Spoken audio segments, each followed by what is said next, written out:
Hello everyone, this is TJ here from Mac Advisor, back today with another video, surprisingly, on another iPhone 6s accessory. I've got the Apple leather case here. This is the black colour. This retails for £35 here in the UK. I'll put the prices below and links to the Apple store where you can buy this from.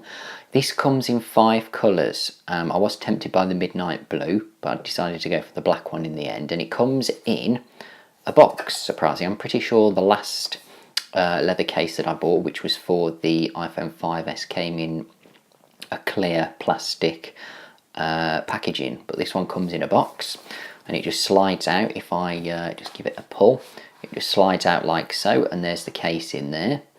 So that's very well packaged. So let me just take the case out. I've been using it on and off for the last week because I did decide to go caseless with my iPhone 6. So it has felt a bit strange using this. So you can see here we've got the Apple logo on the back, as you would expect, and then you've got the cutout for the camera and the flash, and then you've got covers for the sleep wake button and for the volume buttons on the side, and then a cutout for the the mute and the ring switch, and then it's all cut out on the bottom. So you've got access to the lightning port, the headphone jack, the speakers, the microphone, etc. Now on the inside, you can just see there in the light, you've got iPhone branded there, and it just confirms that it's genuine leather, and it's microfiber lined on the inside, so it will protect your phone. Because I know some people put their iPhone in cases, and depending on the type of case, when you put your phone in the case, you might take it out and find that it's got scratched somehow. So this is microfiber lined. If I bring in my iPhone 6s, it's a bit of a tight fit at first, probably because it's a new case, but once it's sort of worn in, then I suspect that it'll be easier to get into the case itself. So let me just take that out because it hadn't quite gone in. So I'll try and put the 2 corners at the top in first, and then press the bottom in. There we go. Finally got it in, and there we go. It doesn't come up too much. I was a bit worried that it might come up too much over the edges of the phone, because with this not having straight edges like the iPhone 5s, the edges are sort of rounded and smoother, so I didn't want this to stick up over the edge of the iPhone too much, and it doesn't. I mean, it does have that lay on the table design, so you can lay it down. It just about comes up over the edge of the glass, so you can just see that on camera there. So it just comes up a little bit, but not too much. So it does feel comfortable, and it doesn't.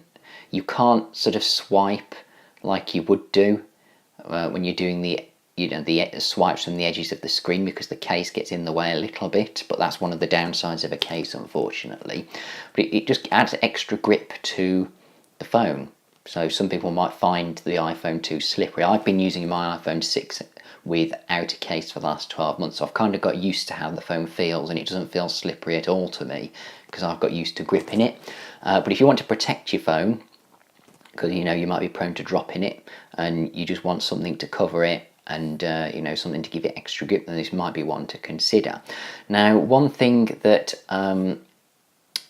people have mentioned in the past about these leather cases is the colouring tends to rub off some of the colours of the cases. I think that really depends what colour you go for, because I had a black one with my 5s, and over 12 months it didn't really fade or anything like that. But then I'm always really careful with everything that I own and buy, and even though it goes in and out of a jean pocket every day, it didn't fade, or none of the colouring came off or anything, but other people have. And I think that's just leather in general. If you've got a genuine natural leather case with a light colour on it, and you're putting it into a jeans pocket, sometimes you might get the dye colour of the jeans on the actual case, or you might get the case fade, or that's just a natural course of leather. But the black one I would probably go for if you're worried about it perhaps fading over time or anything like that. If you go for one of the lighter ones, then there's more chance of something happening to the case. Now, I like the fact that it's open at the bottom, so you've got access to all your ports. I don't like cases that cover the bottom, but then you have the individual cutouts for the speakers and everything else. I just find those a bit strange, but I prefer to have the bottom completely open like that.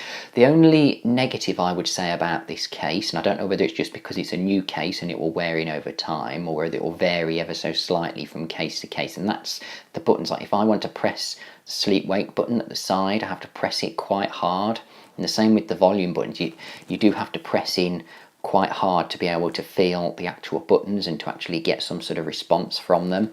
So that's the only negative I do have at the moment. Sometimes I've gone to press the sleep wake button and it has, you know, it's felt like I've pressed it, but I haven't, and you do have to press quite firm to get it to wake up and to put it to sleep.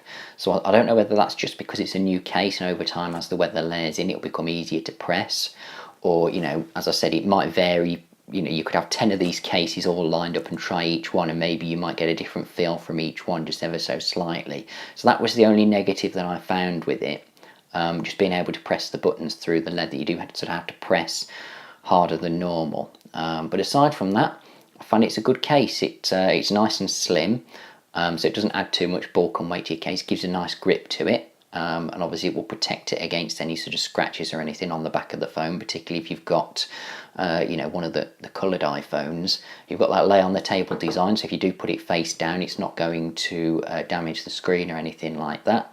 But there we go, that's all I can say about that. It's just a simple case, but a lot of people like to know you know, about these Apple cases, because Apple do sort of offer you these cases to buy when you're purchasing your iPhone through the Apple website. They'll say, you know, do you want a case? And there's this and the silicone case.